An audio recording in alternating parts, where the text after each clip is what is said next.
Hello student, आज हम Herdmania के डाइजेस्टिव सिस्टम के बारे में बात करेंगे। जो हर्डमानिया का डाइजेस्टिव सिस्टम है वो एलिमेंट्री कैनाल और डाइजेस्टिव ग्लैंड से मिलकर बना होता है। सबसे पहले है एलिमेंट्री कैनाल। तो एलिमेंट्री कैनाल माउथ से लेकर एनस तक समाप्त होता है और ये कोइल्ड होता है। तो एलिमेंट्री कैनाल के डिफरेंट पार्ट्स हैं। सबसे पहला पार्ट है माउथ। तो माउथ या ब्रेंकियल एपर्चर जो ब्रेंकियल सिफोन होता है उसके एपेक्स पर स्थित होता है और ये टेस्ट द्वारा 4 लोब्स द्वारा घिरा होता है। इसके बाद आती है बक्कल कैविटी। तो एपिडर्मिस द्वारा जो लाइंड छोटी और ब्रेंकियल सिफोन की कैविटी होती है वो स्टोमोडियम या बक्कल कैविटी कहलाती है। तो सिफोन के जो बेस है उसके निकट एक ब्रेंकियल स्फिंक्टर इसके एपर्चर को कंट्रोल करती है। सिफोन के बेस पर जो नर्व फाइबर्स होते हैं उसके ब्रांच्ड सॉफ्ट ब्रेंकियल टेंटिकल्स का एक सर्कलेट पाया जाता है। तो टेंटिकल्स की संख्या 64 होती है और एक ब्रेंकियल टेंटिकल्स सिकल शेप्ड होता है और अपने चौड़े बेस द्वारा जुड़ा रहता है। इसके बाद आती है फेरिंग्स। तो बक्कल कैविटी फेरिंग्स में खुलता है, जो बक्कल कैविटी या एट्रियल कैविटी के अधिकांश भाग को घेरता है। ये 2 भागों में बटा होता है। फर्स्ट है प्री ब्रेंकियल जोन और सेकंड है ब्रेंकियल सैक। इसके बाद आता है, इसके बाद का जो भाग है वो है स्टमक। ये स्टमक जो होता है वो ईसोफेगस से चौड़ा, पतला, वॉल्ड और दोनों सिरों पर स्फिंक्टर लगा होता है और इसका इनर जो सरफेस होता है वो चिकना होता है और स्टमक दोनों ओर जो लीवर होता है लीवर की लेफ्ट और राइट लोब से घिरा होता है। इसके बाद आता है ईसोफेगस।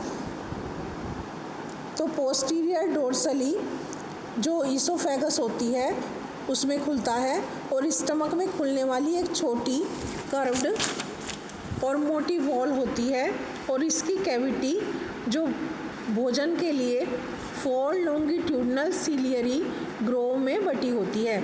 इसके बाद आता है इंटेस्टाइन। तो स्टमक इंटेस्टाइन में मिला हुआ होता है और इंटेस्टाइन एक पतली वॉल्ड यू शेप्ड वाली ट्यूब होती है और इसका पास वाला सिरा डिसेंडिंग लिम्ब और दूर वाला सिरा एसेंडिंग लिम्ब आगे जाकर जुड़ जाता है। इसके बाद है रेक्टम।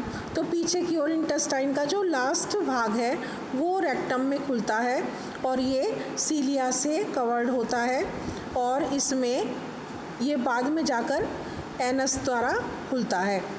लास्ट इसका है क्लोएका। तो atrial cavity dorsally atrial chiffon में खुलती है जो बाद में बाहर की तरफ एट्रियल एपर्चर द्वारा खुलती है। इसके बाद हम बात करें तो इसकी डाइजेस्टिव ग्लैंड 2 हैं। पहली है लीवर, दूसरी है पाइलोरी ग्लैंड। जो लीवर है हार्डमानिया का लीवर स्टमक के दोनों ओर एक लेफ्ट लोब और एक राइट लोब से बनी हुई एक बाइलोब्ड स्ट्रक्चर है। तो लीवर जो होता है वो ब्लड साइनस से जुड़ा हुआ और कनेक्टिव टिश्यू के मैट्रिक्स में धंसा हुआ बड़ी संख्या में जो नलिकाएं होती हैं उसके द्वारा बना होता है और जो ये टिब्यूल होती हैं वो जॉइंट होकर 10 से या 12 हिपेटिक डक्ट बनाती हैं और स्टमक में खुलती हैं। जो लीवर है उसके सिक्रीशन में एमाइलेज, प्रोटीएज और लाइपेज होते हैं। सेकंड अगर डाइजेस्टिव ग्लैंड की बात करें तो सेकंड डाइजेस्टिव ग्लैंड है पाइलोरी ग्लैंड। इसमें स्टमक और इंटेस्टाइन की वॉल में बड़ी संख्या में ब्रांच्ड नलिकाएं होती हैं और ये इंटेस्टाइन की जो आर्म होती है उसके मिडिल में खुलती हैं। इसके बाद आता है फूड फीडिंग एंड डाइजेशन।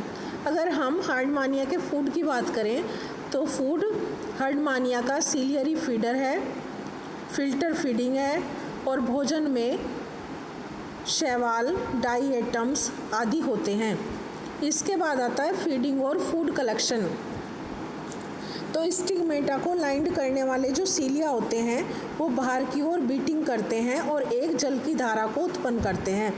तो ये जल की जो धारा होती है वो माउथ एंड बक्कल कैविटी द्वारा फेरिंग्स में एंटर करती है और एट्रियल कैविटी में पहुंचती है। इसके बाद जो एट्रियल सिफोन है और एट्रियल एपर्चर है उसके द्वारा बॉडी से बाहर निकल जाती है।